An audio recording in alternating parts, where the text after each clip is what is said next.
Hello and welcome to Lamestream, a show that guides you through the crisis in media and how it's impacting everything. I'm Osman Faruqi. I'm here with my co-host Scott Mitchell. Scott, we're back. The Liberal and National parties are back. It's all happening. Yeah, it's reuniting after their second split. I mean, they say don't go back twice. Who knows if we'll see a third? But I mean, on the plus side, it's great to see two main characters of this show, SS, and my hedgehog-faced mate, David Littleproud, making up. You don't get enough credit for the hedgehog comparison, I think. It's very funny.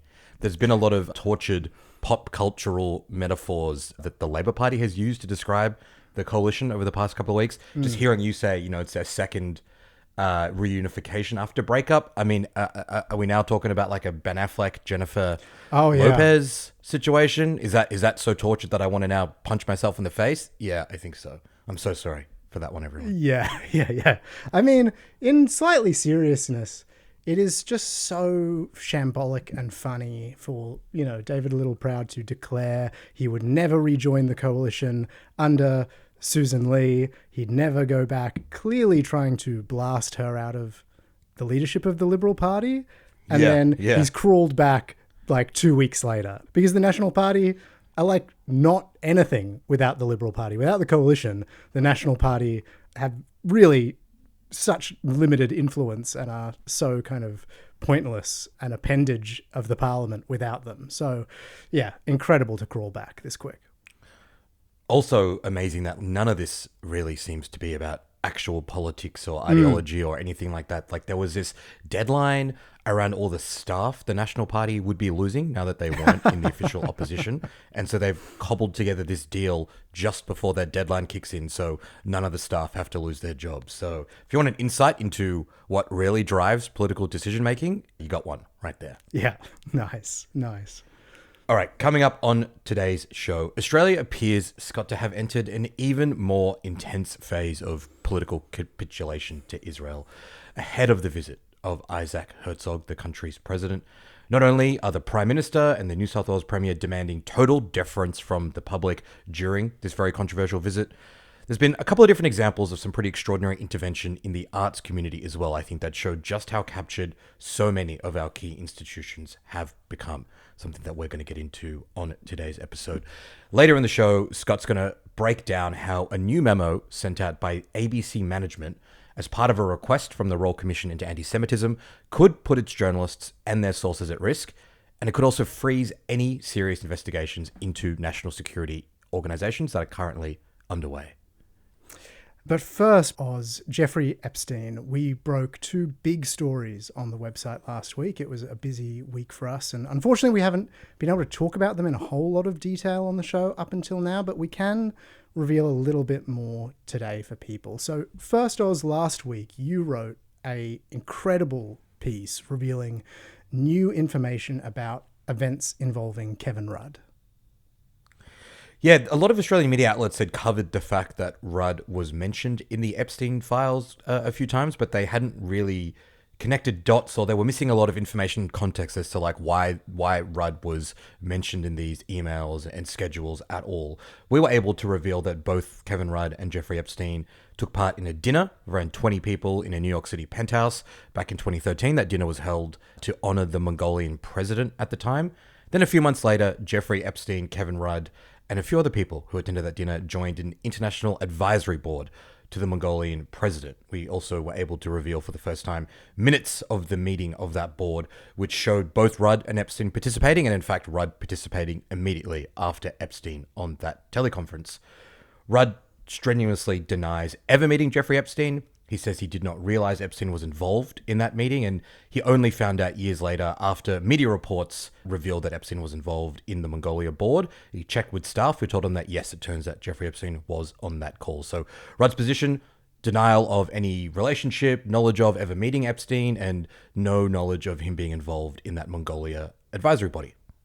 And yeah, we're just laying out what we know about events. We have no evidence of any wrongdoing on Kevin Rudd's part, just that he was present during these two events.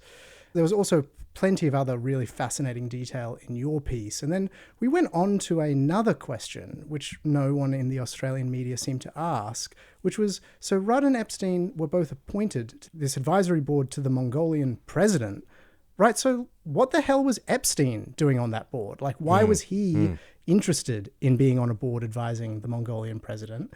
And that led us to an audio tape of a private conversation from almost a year before that board was set up.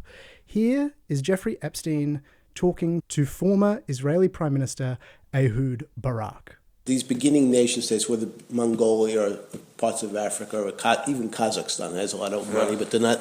The sophistication is 10 years back. And now, Oz, here is the former Israeli PM, Ehud Barak, in that conversation. They pay quite a lot of money. They have this money for taking consult. Sometimes they see it as not just consulting all these sovereigns. They think that if they will choose the right people, they get certain edge in nothing, probably not in lobbying, not in active lobbying, but in helping them to find a way to navigate in issues. So they're clearly talking, Oz, about making money off countries like Mongolia, exploiting this market for advice. And now here is Barak again talking to both Epstein and someone else who was present for part of this conversation, former Bill Clinton Treasury Secretary, a guy named Larry Summers, about who could be involved in a business based on this. Now assume for a moment that you and Jeff and myself and these terriers establish a consulting group that take on a basis of countries, sovereigns, to give them advice, strategic advice. So, Oz, there, Ehud Barak mentions 4 people: himself, Jeffrey Epstein, Larry Summers, and a Norwegian named Terje Rod Larsen. And Oz, this conversation takes place in February. By the end of the year, all 4 of them are appointed to this 6-person board advising the Mongolian president. And Barak then uses his position to push Mongolia towards, of course, buying Israeli weapons.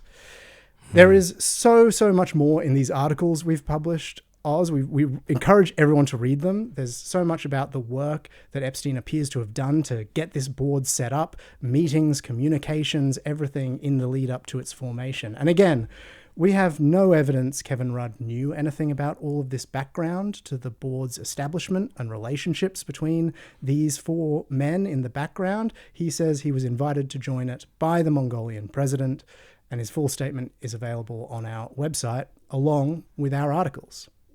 Yeah, and hopefully later in the week on the Thursday show, we're going to be able to take a bit of a deeper dive into Epstein and a lot more of what we've learned. I think, Scott, this story is the biggest story in the world right now. The new Epstein files that were released by the Department of Justice a few weeks ago have led to all sorts of incredible exposés all over the world, right? Everywhere, not just from the US, but to the UK, to Norway. Huge revelations about Epstein's network of influence. And genuinely, I guess I would say this, but I do think that we are doing here at Lamestream the best reporting in Australia on what the files show. And, we've spent months on this. We started looking into this stuff months ago. We've been talking to people all over the world. We've been going through documents. We've been verifying information independently. And all of that is only possible because of our wonderful subscribers who support us and allow us to do this kind of journalism. It is literally subscriptions that help fund this kind of work. So if you want to read our stories and you want to help back what we do, head to lamestream.com.au to read all the stories and the ones we've got coming. Sign up and become a subscriber.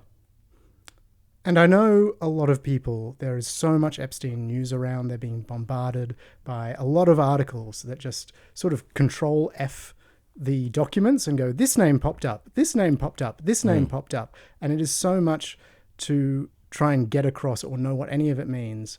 Oz, I hope that what we have tried to do is actually try and figure out why it is those names appear, why people were of interest to Epstein, and actually explain the big structural important reasons behind all of this communication and give it some meaning instead of just publishing random names that pop up.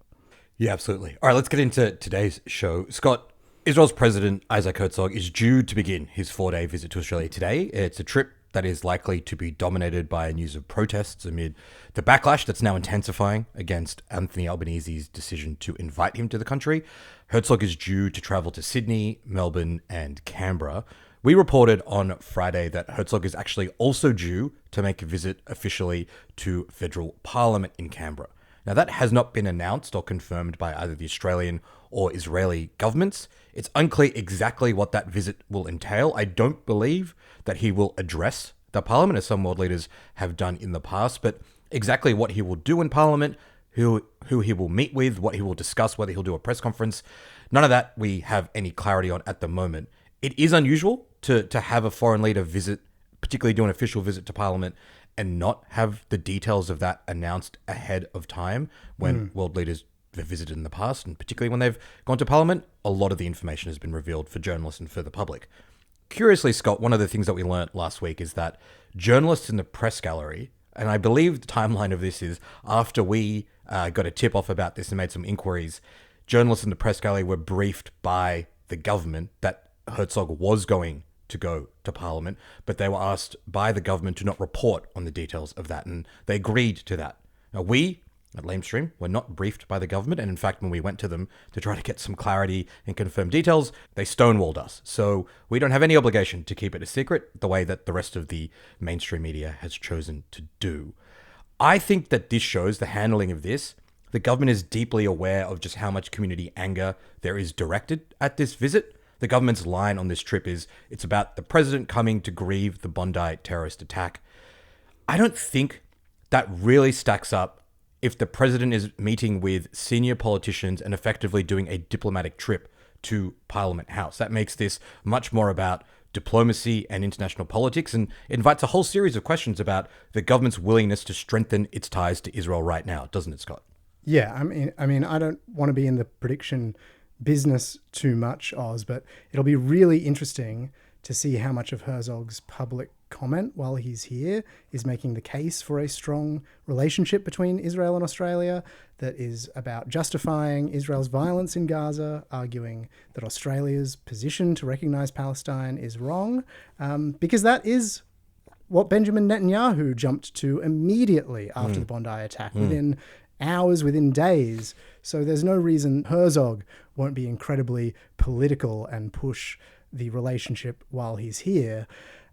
Quickly, Oz, on this information being kept quiet. As you say, we have no idea. The Prime Minister's office wouldn't even talk to us off the record.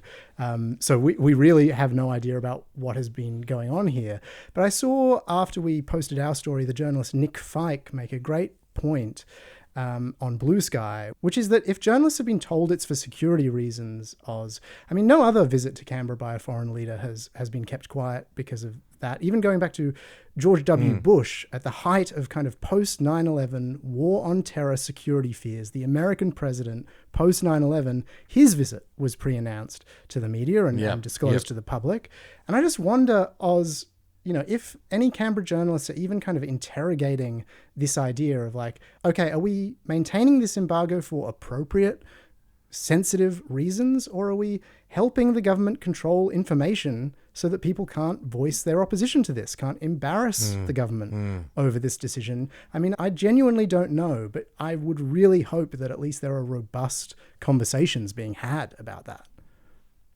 You would hope so. You would hope so. I'm not totally convinced there are robust conversations being had. I think it's an example of how much control the government has on information at the moment. Like the government, the way that these standards and these expectations have emerged, if they say, we're giving you information, but it's embargoed, will journalists break that? Though I think you raise a really good point. If they are being used in a way to help facilitate the trip of the Israeli president and to keep it secret just to make it easier and less controversial, that's quite different to being asked to hold things because of a genuine fear around security. And as you point out, you know, Nick pointed out that, you know, other world leaders have managed to have their announcements scheduled ahead of time, and we've not seen this level of secrecy. So it is an interesting situation that I think does raise some questions for how willing journalists are to play ball with political decisions the government makes.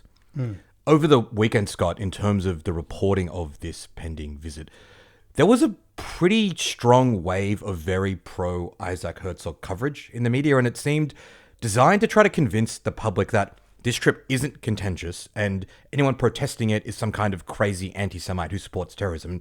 I think that sounds crazy. I'm going to step through some of it, right? Because I don't think that approach by the media is going to work, but some of what was published was so extraordinary that I think it is worth examining in a little bit of detail. The front page of The Age on Saturday caught my eye. It was headlined, "Herzog says his visit is for love and friendship." Now that kind of particular framing of such a controversial visit by such a controversial leader did seem very odd to me to be on the front page of the newspaper just a couple of days before this visit. That story was written by Peter Harcher and Matthew Knott, and it was based on an interview they did with Isaac Herzog. How's this, Scott? That interview they did generated no fewer than 3 different distinct news stories in the newspapers over the weekend, as well as an additional opinion piece by Harcher. So that's 4 stories over the weekend in The Age and the Herald designed to soften up the public into thinking this trip is actually an amazing outcome for Australia in terms of its relationship with Israel. The opinion piece by Harcher, I think, was the most extraordinary in terms of how shameless and obvious it was with its intent. Harcher is arguing that protests against Herzog would be giving the Bondi attackers exactly what they want, which honestly is like a grotesque attempt to link protesters who oppose war and genocide to the most heinous terrorist attack on Australian soil. It remains extraordinary that this is still the line the mainstream media is running on the anti-Israel protest movement in Australia. The whole piece was actually very incoherent, like the setup, and this is a line that has been clearly pushed out by the government. A lot of journalists have swallowed it, that Herzog is just this ceremonial leader. He's not political. He's not part of Netanyahu's Likud party. This line that he's not part of the military chain of command, so is, not responsible for the conduct of the war. It doesn't make sense to protest him. Why are you protesting him? Anthony Albanese's been using a version of this line in defending the invitation. He said, President Herzog is the equivalent of the Governor General of Australia. And as I mentioned, this line is working its way through the press gallery. On Insiders on Sunday, Paul Sakal from The Age and the SMH echoed it as well. He compared Herzog to Australia's Governor General Sam Mostyn in an attempt to kind of defend why we shouldn't criticize Herzog for his unwillingness to criticize Netanyahu, essentially. Now, Scott, thankfully, our old colleague Karen Middleton, who was a fellow panelist on Insiders on Sunday, reminded him, and I guess the country, that Herzog, unlike Mostyn, is not an independent official, right? He is a political figure. He's been very involved in Israeli politics, and he's in fact elected by the Israeli parliament, right? And more than that, unlike Sam Mostyn, it is not her job to defend or answer questions on behalf of the Albanese government, but Herzog sees that as his job. He does defend the decisions of the Netanyahu government. He does defend their conduct of the war and the genocide. It goes around the world to do those kinds of things. So, this is the president of a country who's conducting this brutal war. He's defending how it's conducted. He's refusing to express even any reservations about that, even in Harcher and Knott's interview with him. So it does seem very valid to protest that. The idea that by doing so, we're doing something unfair and hypocritical and perhaps being terrorist supporters if we do, that just feels like a complete joke to me. Yeah, and I mean, in the very first piece published out of this interview was, I believe, on Friday, so before Herzog had even landed in the country, he makes the case against Australia's position of a 2-state solution, saying it's not the time to pursue that. And he said of the attack on Gaza, the 2-year-long genocide, quote, "Let's not be naive. Had Australia been attacked like that in Australia, you would act the same." I'd like to hope Australia wouldn't bomb over 70,000 people to death, maybe well over 100,000 people, and starve a civilian population like it is one giant internment camp. But he, before he even hit the ground, was making this very, very political, and yet the reporters conducting the interview write it up as he is not being political and is coming with a message of love and peace and understanding. That is what I thought was so remarkable and incoherent. And I honestly don't know if Harcher is even smart enough to understand how stupid he looks by saying he's a completely independent ceremonial figure, but the next 500 words are me getting his takes on political stuff. I genuinely think he's so dumb, he does not realize that those two things don't jar at all. There was some much more sane analysis, thankfully, by Laura Tingle on the ABC website this week, and it sort of shouldn't be so rare to see such basic truths put out there in the mainstream media, but unfortunately, it is. So I think when it does happen, it's worth acknowledging. She just pointed out, among a lot of other good points, that there is no universal or monolithic Jewish Australian perspective on Herzog visiting Australia, right, in the aftermath of Bondi. So using that as some kind of blanket justification and a way to attack the protesters just made no sense. Good on Laura Tingle for pointing out something that should be very, very easy to understand. And also, as much as we slam the ABC, I've also got to say, good on the producers who've gotten, your Chris Sidotes on air, Josh Bornstein, to talk about how inappropriate this is and that they believe Herzog should be arrested. Yeah, really good shout. The politician, Scott, who I've noticed who's doing a lot more to defend this trip, even more than Anthony Albanese, is the New South Wales Premier, Chris Minns. Now, as well as outlawing protest marches, which we discussed last week, Minns has now given police even more power to be able to close off the city and direct people away from the CBD during Herzog's trip. This is the first time these major event powers have ever been used for a foreign dignitary's visit, which is pretty extraordinary. That's powers that they're willing to use, and the fact that they are willing to go this far to try to make this trip seem as uneventful and uncontroversial as possible. Minns has been on this insane pro-Israel tear recently. His government attempted to intervene in the Newcastle Writers Festival last week. The ABC's Isabel Rowe reported. She said that the government had contacted the festival over its decision to include the Palestinian-Australian academic and writer Randa Abdel-Fattah.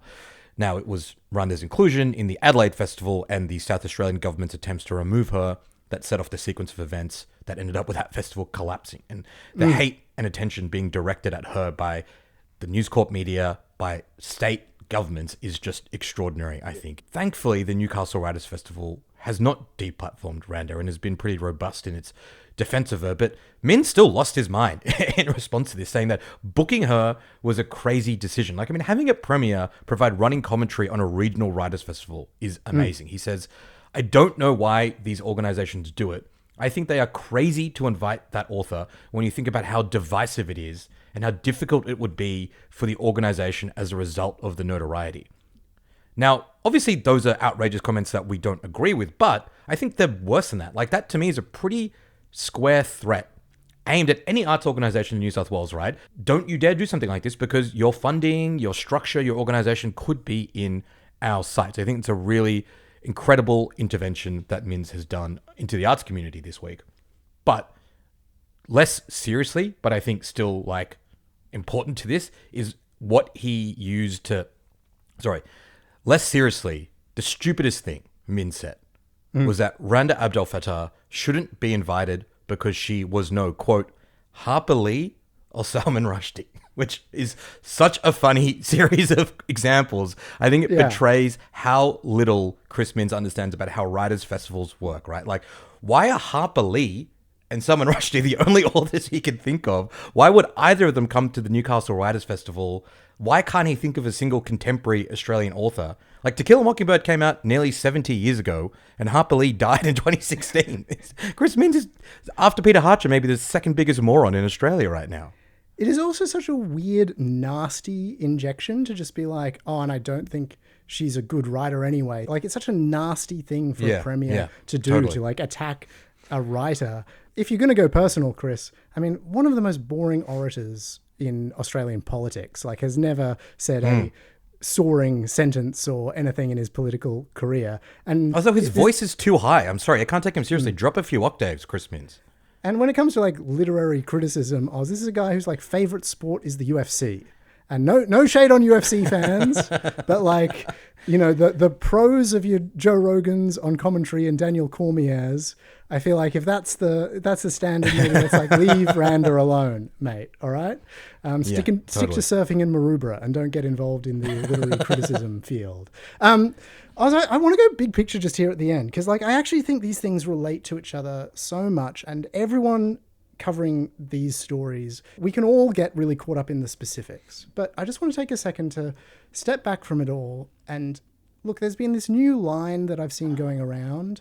Albanese used it in Parliament last week, which is that he said, as a society, we need to stop driving outrage about everything. He said that everything didn't have to be, quote, dialed up to 11 and had a shot at people who comment on national affairs, who manufacture outrage. And this was also a theme of Peter Harcher's column, right? Saying not everything has to be this super divisive, hyperbolic thing. And I want to address that idea for a second over all of this, because it's clearly directed at Australians who are pro-Palestine, anti-genocide, calling them very hysterical and worked up.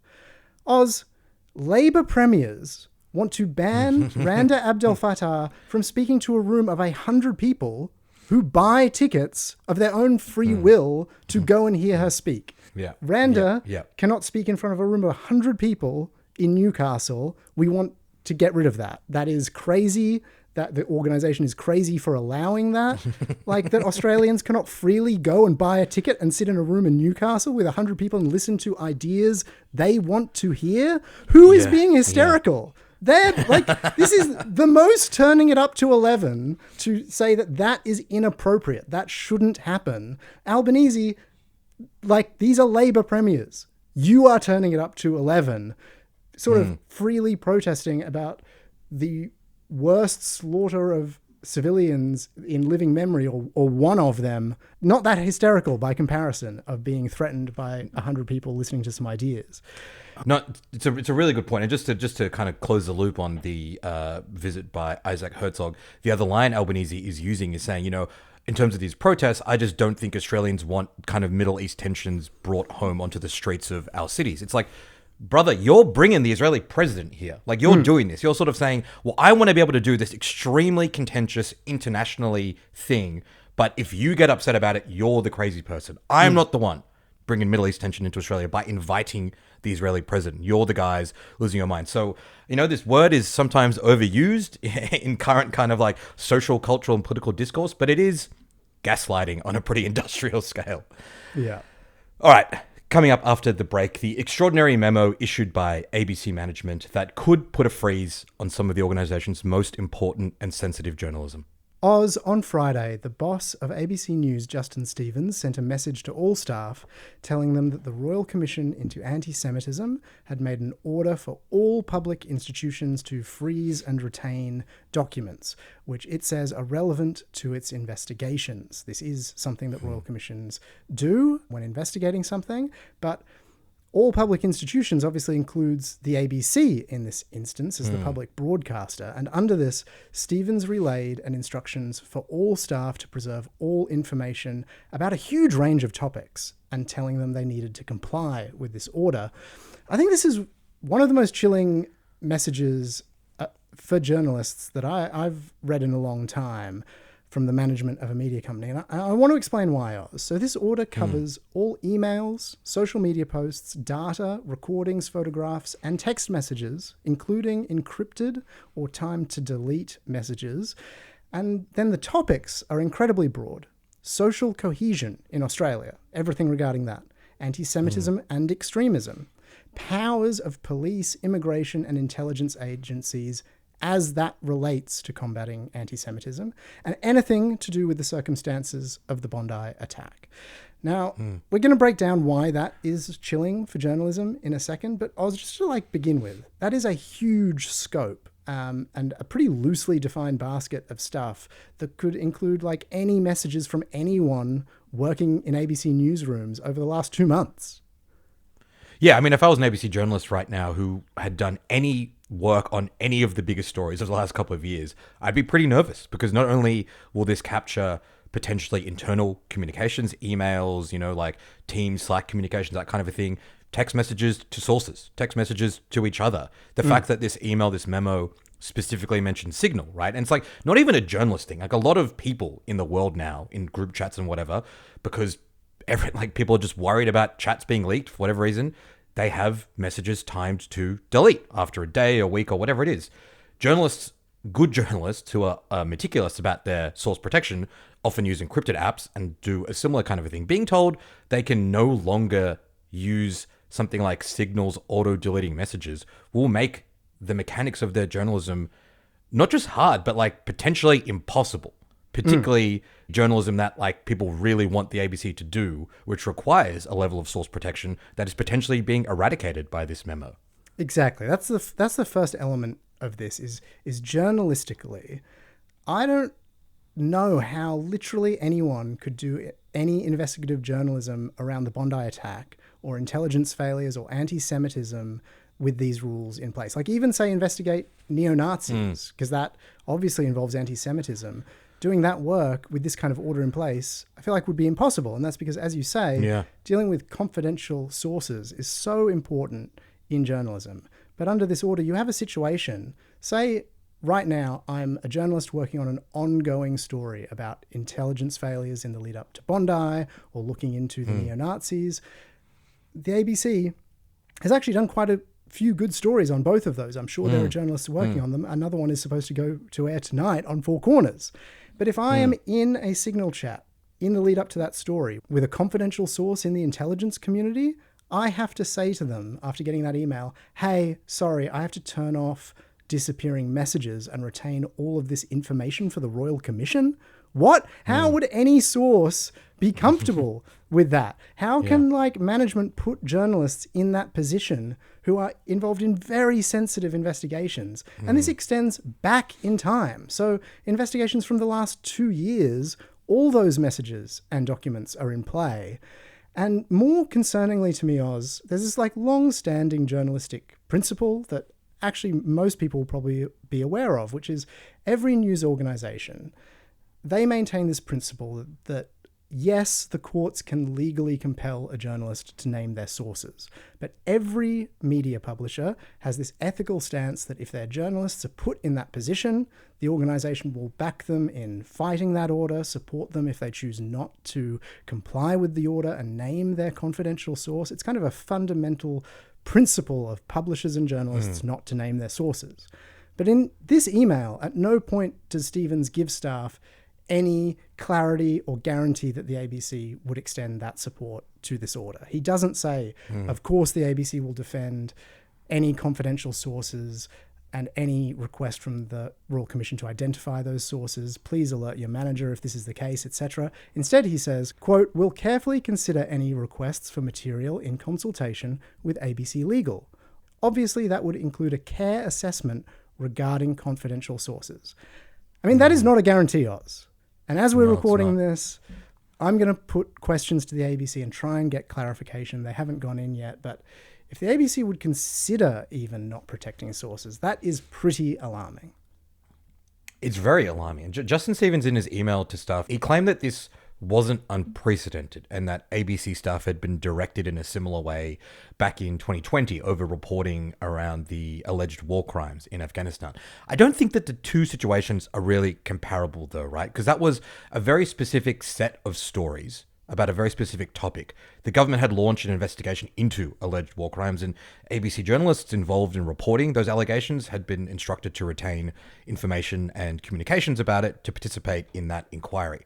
This situation is a blanket policy applied to the entire organization, not about a specific investigation or even a specific topic, but as you said, when you listed all the different areas that this falls under, it's so broad, right? Anything to do with social cohesion, terrorism, anti-Semitism, police, immigration. Like, it is so broad and ill-defined, and an organization like the ABC is going to err on the side of being as cautious and conservative as possible. So if there's ever doubt that this particular topic falls into the rubric of social cohesion, it will fall into that topic, right? And the idea that journalists now could be forced to divulge private messages that may reveal their sources on any of these topics, considering how broad they are, I think is deeply, deeply, deeply concerning. Yeah, it absolutely is. The second part of this, Oz, which is concerning, is the risk of a political witch hunt, that McCarthyist element of this. You know, will this order allow the policing of speech that journalists thought was private to go after them? Like, say over the summer in a sort of Slack or Teams direct message, someone had messaged a colleague going like, oh, this announcement is bullshit. The AFP fucked up and now they're using anti-Semitism to get more powers. This story's bullshit. Those are the kind of like very honest messages that sometimes go around newsrooms between colleagues. Like, is that message, which would be under this order, be used and twisted to suggest the ABC is filled with people who don't care about anti-Semitism. Now, I very much hope that Commissioner Virginia Bell is not that kind of commissioner. I have no reason to think that she would do that or operate in anything other than like a appropriate manner with this whole thing. But if we look at the order, it would allow for that. The terms of reference would allow for it. Management's instructions allow for it. It's a terrible precedent to set, let alone Oz, because the Royal Commission has been set up with this controversial IHRA definition of anti-Semitism. Any journalist who has used phrases like apartheid, even in private communication about Israel, under the rules of this Royal Commission, that could be cited as an example of anti-Semitism at the public broadcaster. That is insane.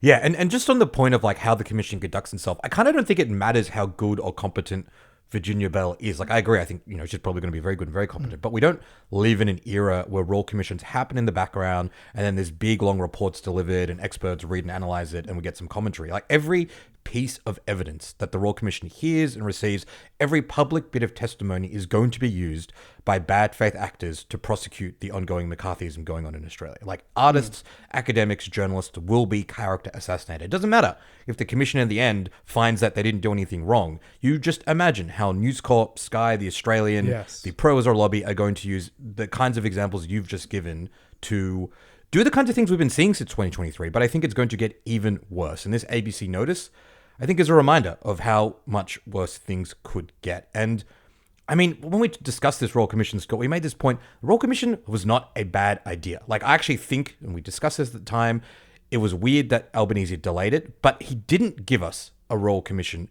into security failures and how to best stop something like Bondi happening again. Instead, we've gotten this McCarthyist Royal Commission that is all about cracking down on anti-Israel sentiment. And now we are seeing more details of how that's going to play out in a really concerning and worrying way. Absolutely. There were some people who maybe looked at people raising questions about this Royal Commission and went, oh, you're crazy. This is so needed for community healing. As we start to see orders like this come through, I think it's very appropriate to ask questions about the nature of this Royal Commission, its terms of reference, why it was narrowed to this element and not a broader inquiry into the Bondi attack and what led to those innocent people being killed. Why is that not the Royal Commission we're having? Yeah, agreed.